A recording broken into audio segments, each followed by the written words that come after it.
이번에는 야당으로 가겠습니다. 의사 출신이죠. 현재 국민의힘 코로나19 대책특위 위원장을 맡고 있는 분인데요. 신상진 위원장 전화로 연결합니다. 나와 계시죠?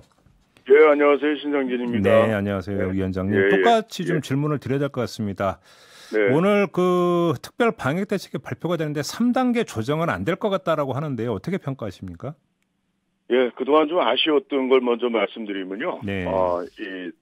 이 거리두기 단계라는 거는 좀 충격적인 요법으로 이 코로나 사태가 종식되지 않을 때까지는 좀 지속적으로 이것을 관리를 정부에서 했어야 되는데, 네. 이게 뭐 확진자가 두 자리다 그러면 또 완화시키고 또 일상생활 돌아가라고 하는 또 메시지를 주고 또 뭐 조금 또 세 자리가 되면 또 뭐 한 0.5단계씩 올리고 네. 뭐 지난 10월에도 뭐 두 자릿수 이렇게 내려가니까 또 단계를 또 내려서 다시 또 올라가고 이런 일이 반복됐는데 네. 저희는 거기에 이 복지부 그 주무 그 보건 당국의 그 장관도 사실은 경제 전문가지 의료는 또 모르는 분이고 네.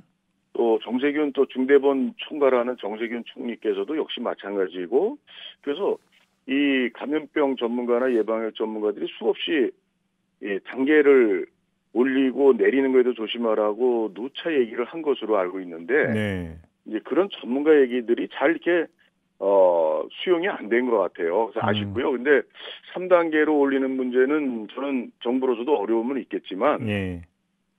근데 지금 사실은 이 1,000명 뭐 이렇게 되는 상황에서 확진자가 3단계에 올린다 그래서 저는 이것이 뭐 예전에 단계 올려서 좀 줄이고 했던 그런 상황이 아니라고 생각합니다. 아, 예.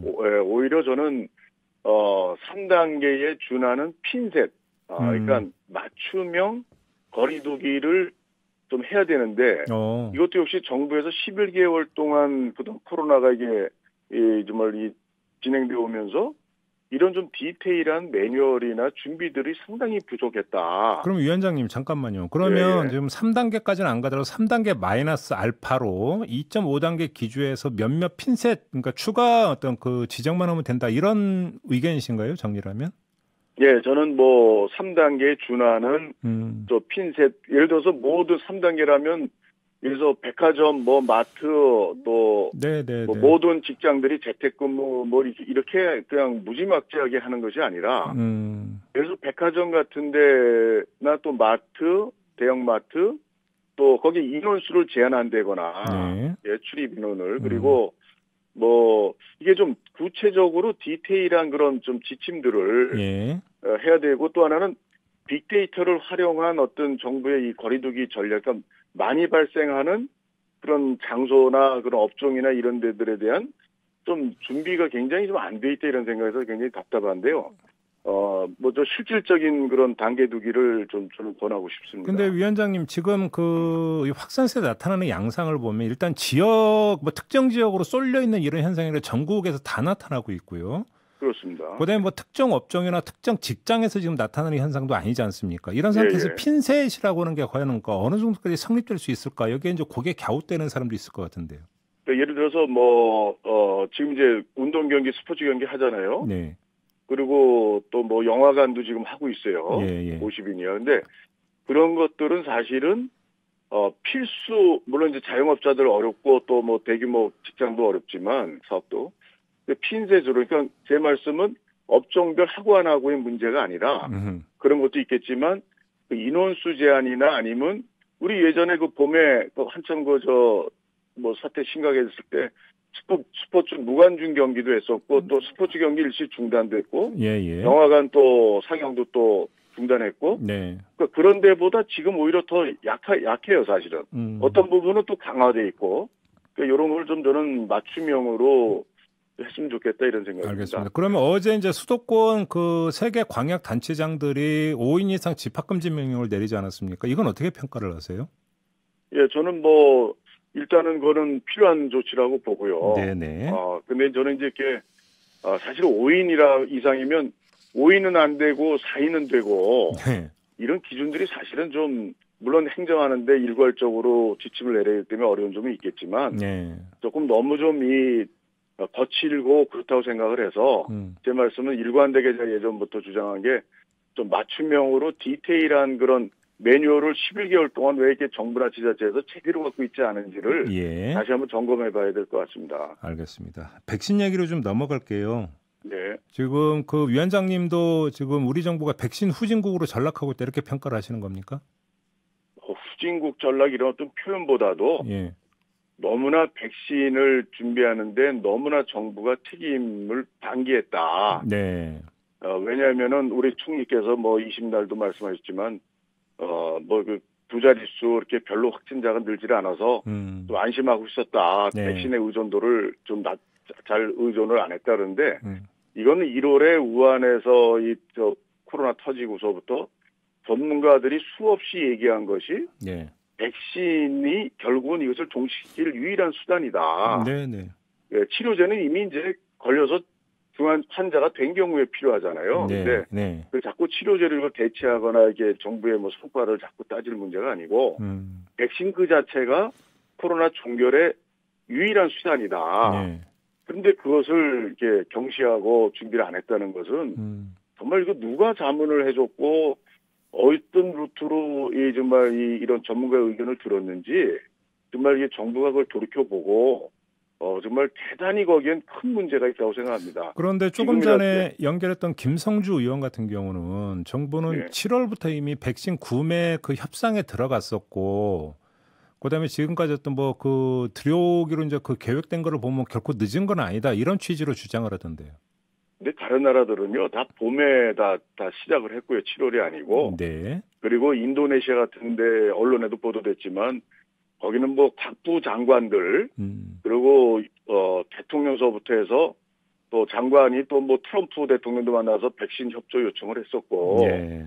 여러 방면으로 각 나라들이 거기에 올인을 했어요 국정을. 근데 우리 같은 경우는 뭐 지금 복지부 장관도 뭐 백신 뭐 파이자 이런 데서 뭐 우리한테 계약하자고 졸르더라 그런 얘기를 불과 뭐 한 달 전에 했지 않습니까? 네. 그러니까 이런 좀 지금 결과적으로 볼 때 참 국민들이 그걸 다 믿었지만 지금 보면 다 정말 다 이 거짓말이고 이건 말도 안 되는 얘기들을 그동안 해왔던 거예요. 그러니까 아마 면피성 거짓말을 한 것 같은데 정말 정부가 첫째는 솔직해야 되고 위기 상황에서 예. 그리고 7월부터 협상도 늦었고 사실은 또 7월에 뭐 했어도 그 기재부나 이런 데 또 승인이 있어야 되네 예산 또 집행하려면. 네. 그럼 그런 것이 대통령이 컨트롤 타워가 돼서 백신 확보에서는 대통령이 나섰어야 됩니다, 사실은. 지금 뭐 그저께도 대통령께서 뭐 총리나 장관들 뭐라고 좀 질타를 하셨다는데 백신 먹고 해서. 근데 그것도 사실은 질타하고 지시할 것만이 아니라 대통령께서 챙기는 것이 각 나라의 모든 나라의 백신 확보 전쟁에서의 모습이 국가 수반들이 챙겼어요. 위원장님, 근데 정부는 지금껏 그러니까 백신의 안정성이 검증이 되고 나서 그다음에 경제성 부분에서 이제 확실하게 그러니까 저기 나온 다음에 해도 된다 이런 그 논리를 계속 펴오지 않았습니까? 그러면 정부의 이런 어떤 접근법 자체가 되게 안이했다 이렇게 평가를 하시는 겁니까? 그러니까 한마디로 좀 전문가의 그 조언을 전혀 안 들었던 것 같고 무식하고 잘못된 거. 왜냐하면 파이자, 모더나 이런 데서 메신저 RNA 방식으로 유전조합해서 만드는 백신은 10여 년 전서부터 미국이나 이런 데서 그 기초 기술을 다 플랫폼을 만들어 놓고 있는 중이었어요. 네.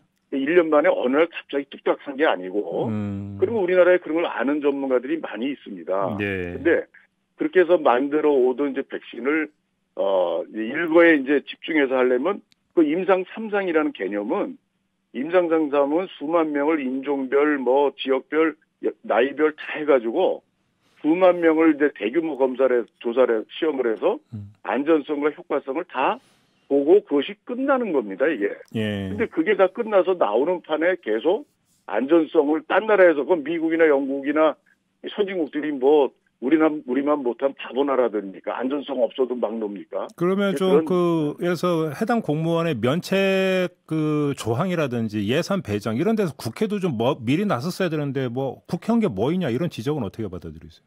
예, 그건 메르스 때 이제 그런 게 있었는데, 네. 근데 사실은 이것도 정부에서 네. 이런 과정들을 다 좀 살펴서 국회 정부 입법을 하던 뭐 정부에서 특별 조치를 만들던 대통령께서 그거다 내가 책임질 테니까 하시라고 하는 그런 통치였던 그 지시를 내리시던 통치권에 뭔가 할 일이 있었어야 되는데 거기다 손 놓고 있다 이제 와서 붙겠다는 거는 또 현재 국회의원도 아니지만 좀 너무 책임 전가하는 그런 태도가 아닌가 싶습니다. 1차 책임은 대통령한테 있지 국회에 있는 게 아니다 이런 말씀이십니까? 컨트롤 타워가 없었다고 봐요. 제대로. 알겠습니다. 대통령께서 제대로 했어요. 마지막으로 이 점 여쭙고 마무리할게요. 지금 의대생들 국가고시 재응시 기회를 주는 문제 있지 않습니까? 어떻게 풀어야 된다고 생각하세요?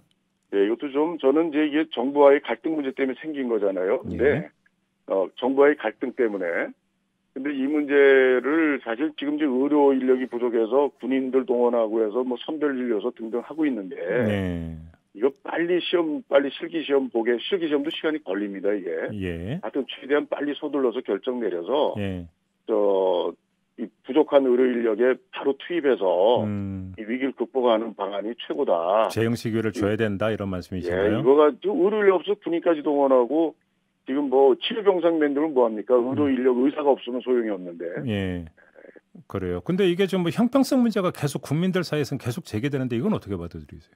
그러니까 이 코로나 위기만큼 우리 국가 경제와 국민의 고통이 큰 게 어디 있습니까? 당시가 안 그죠?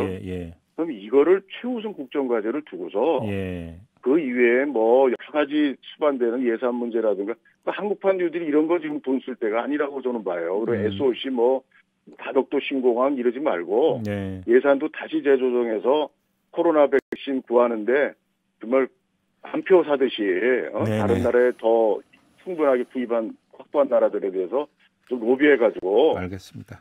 다 돈 끌어내고 그래야지. 이거 아주 형평성 이런 거 뭐 따져서 정말 급한 불 안 끄는 그런 거는 정부의 큰 실책이 될 수 있다고 봅니다. 네, 여기서 마무리하죠. 고맙습니다. 고맙습니다. 네, 수고하세요. 감사합니다. 국민의힘의 신상진 코로나19 대책특위위원장이었습니다.